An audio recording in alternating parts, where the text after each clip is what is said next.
So tell me about Megan. My daughter Megan was born on June 27th of 1987. Was first diagnosed when she was 10 months old. We didn't know that she had cerebral palsy when she was first born.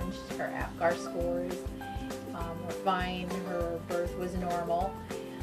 Afterwards was normal when she went home, and it wasn't until she was around 10 months old that I noticed that she was not lifting her head like a normal 10-month-old baby was doing.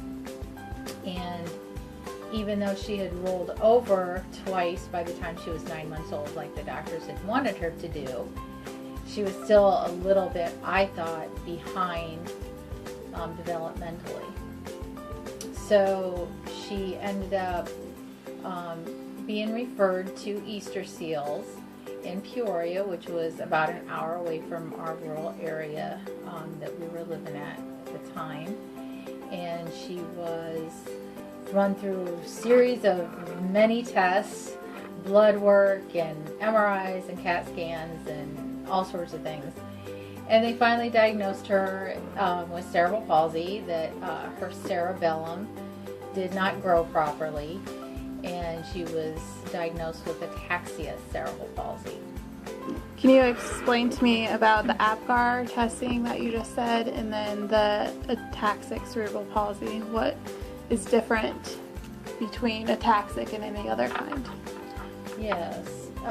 Megan's APGAR scores were normal when she was born, which they do the series of tests for the newborn babies when they're first born to run through to see if their all their extremities and their reflexes and things are normal. And hers were normal at the time, and at that time nothing was said or suspected to lead us to believe that there was anything wrong with her or that she had any sort of problem. And then what was your second question? Can you tell me about the ataxic cerebral palsy? What is it different from any other kind? Sure. So ataxia cerebral palsy is an imbalance. It's the cerebellum that did not develop in Megan, which controls your balance. So even though Megan was able to sit up by the time she was 2 years old, she still wasn't able to stand up without assistance or to have some sort of standby assistance when she was developing. She didn't sit up independently until she was about 2, and they usually say if they do, then they will walk. Unfortunately, Megan did not ever learn to walk. She had a series of extra medical things that happened along the way, which kind of hindered her from developing any more than what they thought she would at the time. So with these strokes that she had, kind of put her behind even farther than what she was before. Okay, so is there different severity levels of the cerebral palsy? What level did she have, if so? And in the beginning, they told me that she was moderately to profoundly mentally challenged, and there was no rating as far as her physical disability, but there are different degrees of ataxia cerebral palsy, as is there are different degrees in spastic cerebral palsy. It can affect on one side of your body, both sides, just your extremities. There are different areas of your body it can affect depending on the part of the brain that was affected at the time. Megan, unfortunately, hers was the cerebellum, like I said, and it affected her balance. So even though she had the ability to grasp and to stand and things like that, she still didn't have the balance to be able to balance herself and to be able to walk or to stand independently. Okay, thank you. Can you tell me about how Megan is now and what she's been up to? Megan is 27 right now. She's graduated from high school a few years ago and just last 2 years moved into an independent living house with 7 other girls, and is holding down a job that is in a workshop that is probably around 200 people with various disabilities that work there. Okay, so we're going to look at her high school years. Can you tell me about where she went to school and how far away that was from the home? Right. Being that we lived in a rural area and our town was very small, Megan had to be bused to Peoria, which was about an hour drive for her to go to school. Even though they did offer some sort of disability school, they did a little bit of, classroom work for kids that were a little bit slow. They didn't have the capability of having somebody who was so profoundly mentally and physically challenged in their school system. The schools all ended up, there were 5 different towns, small towns, that ended up building a brand new high school, and they still weren't quite up to speed to have somebody that had such a severe disability as Megan to be part of their school. So she was shipped to Richwood High School in Peoria, which I was very happy to have her go, and because she spent all of her schooling in Peoria, starting at the age of 3 with early childhood.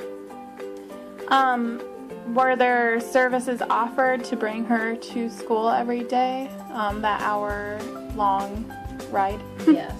Since Megan wasn't able to get an education in our school district, they provided a bus and transportation with a bus driver to take her to school every day.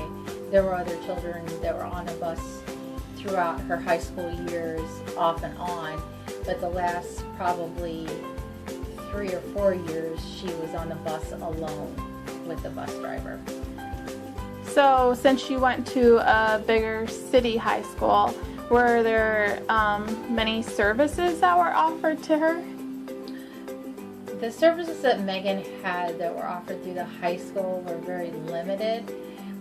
When she first started into high school there, they did not have a program for this type of disability, and when Megan and her 4 other classmates got into high school, they had wanted them to go to a different high school, and one of the other parents, she lived in Richwood's district, and we were pretty tight, so when she told me she wanted her son to go to Richwood, I was kind of on the bandwagon with that also, because it is such a good school.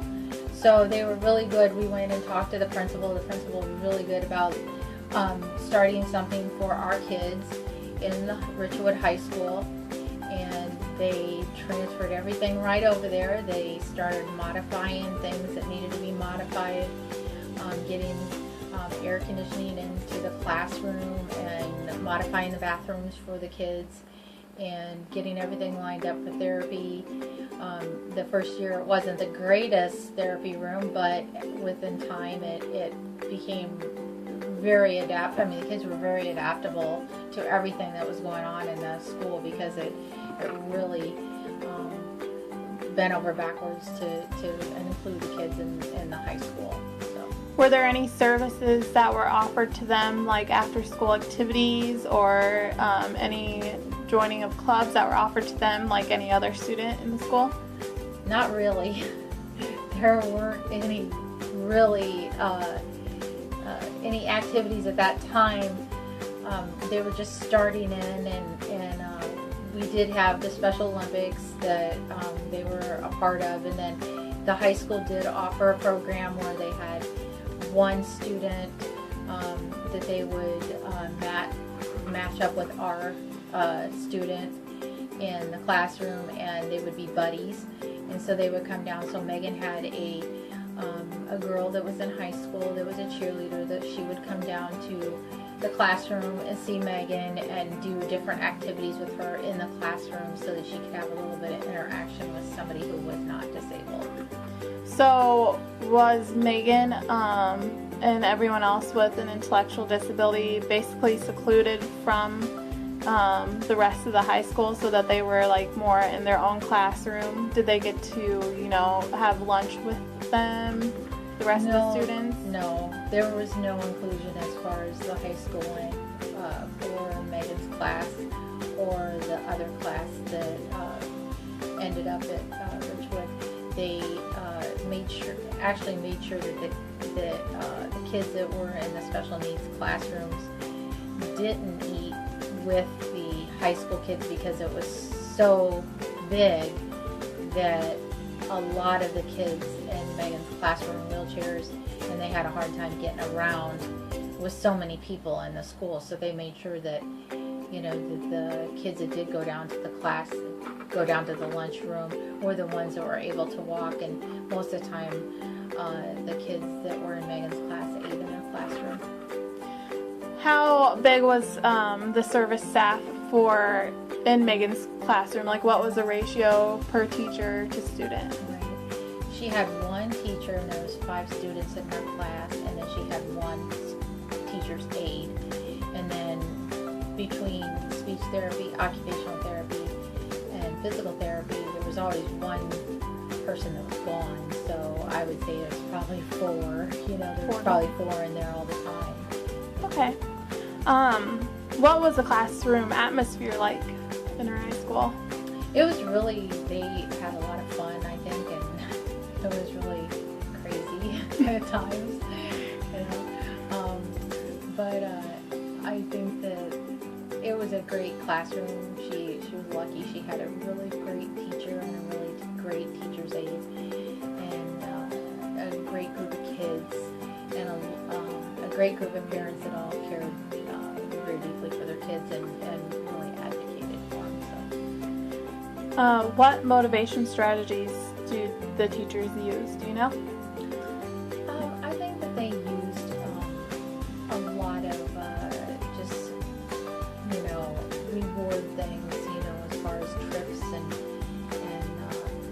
you know, downtime to play. They were really, the class was really into The Price is Right at the time. So they really used the Price is Right game. They had a lot of really good technology in the classroom, so they were able to play a lot of interactive games like that, and that's what a lot of the students like. So I think they used a lot of things like that to really keep everybody motivated to work hard so that they could play Price is Right. Could you tell me about some of the technology that was used in the classroom? Did any of the students have voice aids to help them? Yeah, Megan had an augmentative device, which was the Dynavox 3100, which was pretty the Cadillac of augmentative devices at the time, you know. And then there was another student that had a device also for communication. There were there was a little bit of sign language that was used also in the classroom. Some of the students that weren't maybe real able to vocalize their needs or wants or whatever. And then there was also communication books that were used also, and a lot of pointing. Could you tell me of any accommodations and modifications used or for the students with intellectual disabilities? I think as far as using technology, you mean, or or as like far as just the school in general. You stated earlier that they like changed the bathrooms for their students. Was there any other modifications that they did? As far as I know, the things that they did were making physical therapy rooms and speech therapy rooms, making sure that there was a quiet place for speech therapy, their own room for speech, and then their own room for PT and OT to take students out of the classroom to have quiet time to do that. So they did do that, and then they also did some modifications to the doors, I know, to make those accessible for opening and closing so that the students could do it themselves. So they did do that at the end of the school building where our kids went to school. Did the school focus on trying to build independence for Megan? I think they did to a certain point. They really worked on getting jobs and things like that for the students. Megan had a job at the Park District where she would go shred paper, you know, a couple hours a day, 3 days a week, and she would get a paycheck from the Park District. And a couple of the other students also did a little bit of that type of work also. But they tried to find something for them to start working toward, you know, going out into the world. So after Megan graduated, did she keep in touch with many of the friends that she had there and teachers? Not really very well, but when she graduated and we had a party at the house for graduation, she did have a lot of her friends come to the graduation party, and you know, it was an hour drive for a lot of people and a lot of the teachers and things, but they did make an effort to come, and we, you know, I keep in touch with a lot of them more so than Megan does. I show her, you know, everybody's Facebook pages and stuff like that, and the pictures and everybody's kids growing up and things, because she saw a lot of her teachers and a lot of her therapists get pregnant and have babies, and so I try to keep her in touch with the people and seeing the kids grow up and things like that. So after graduation, did the school help in providing any services for them to do or, you know, grow into? Well, at the final IEP, they do the evaluation to try to find, you know, or to try to help guide you into, you know, having some sort of plan of action for your child with special needs, and being that we lived so far away, there wasn't really anything that they could do to help as far as that goes, because we lived so far away. They did offer Megan to be able to continue working at the Park District, but you know, that's an hour away from us, and that just wasn't feasible for me. So I opted to go with a day program that was a little bit closer to home for her to go to. So do you think she has more access to activities now that she's in her independent living home, like going to outings and stuff like that? Yeah, I think so. I think that she has a lot more advantage now that she's living in a home with 7 other girls, because they have their own bus and they have mandatory outings, and then plus, you know, any other extra things that she wants to do. That they've told me that every time somebody doesn't want to go someplace, they'll say, well, Megan, do you want to go? And she's like, yeah. So she gets to do a little bit extra too, because somebody else doesn't want to. So she is able to get out a lot more. She has a lot more friends, because when she was going to high school in Peoria, that was an hour drive. We didn't do anything after school because, you know, it was 4:30, you know, by the time she got home, and so there wasn't really any time to do any play dates or anything like that you would want to do, hang out, you know, with your friends or something after school, because she just lived too far away. So this has really given her a lot better, you know, wide range of more friends and peers to interact with on an everyday basis. Cool. Could you tell me of like when Megan's day started for school and then when it ended? What was the process of her whole entire day? Sure. She usually got up around 5:45 in the morning, and we did, Megan was incontinent, so she needed to be changed, and she wasn't able to dress herself, so I'd help her get dressed, and get her teeth brushed, and she was on a series of medicines, so we had to go run through the medicine, and, all that, and then she would have breakfast, and usually she's really obsessed with puzzles, so she would work a puzzle until the bus arrived, and then I would take her out to the bus, and I'd usually help him load her because they had a full-size bus that had a lift, so we had to strap her down and all that, and get her all situated in the bus, and then she would usually, they would take off, and depending on the weather, she would it usually took at least an hour to get there, sometimes a little bit longer due to traffic in Peoria. And then when she got to school, it was probably close to 8:20, I think, when she got to school. I think school started around 8:30. And she would get in, and of course they would have to do the whole bathroom thing, and so she'd do the bathroom thing and then get to the classroom and so forth. I think they did a lot of unpacking and then daily skills, such as what day it is, and run through all that type of thing, and what the date was for that day and what the weather was outside, and they would run through some of those things, and then whoever had therapy, or if she had therapy, she would go into that. And I think that they had lunch around noon, and they had lunch break, and then they would do a little bit more work in the afternoon. A lot of self-help skills, a lot of daily living skills, things that don't come natural to kids with disabilities, that come natural to us.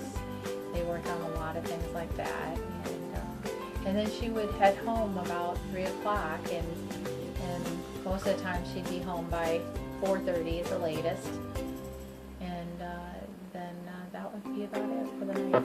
Okay. Anything else that you might want to add for the interview that you could think of? The only thing I can think of right now is that even though people really stress inclusion in the classrooms and things, I really thought that Megan being in a contained classroom was the best for her at that time. I think inclusion is a great thing for certain kids, but in Megan's case, I was very happy that she was able to stay in a very small contained classroom, and I think it benefited her all around to have the individual and focused attention on just a small classroom. What did you find most challenging throughout Megan's high school years? I think one of the most challenging things for high school was just the transportation issues. We had a lot of transportation issues with vehicles and cell phones and air conditioning on the bus and so forth. So, those were probably a lot of the school was great. It was my school district that I had more problems with. But, in my school's defense, they were very good about not wanting to have Megan back to the school district, which is what I did not want her to do, was go back to the school district. So that was good. But, yeah, transportation was probably one of the biggest problems that I had with our school. What do you think was most rewarding from her high school years? I think being in a contained classroom, we were really lucky. She had a great special education teacher that cared a lot about the kids. She had a great group of kids in her class and a bunch of great therapists that if I had to handpick myself, I couldn't have done a better job. So I think that was probably the biggest thing for the best part of her high school years. Okay. Well, thank you, Jill. You're welcome.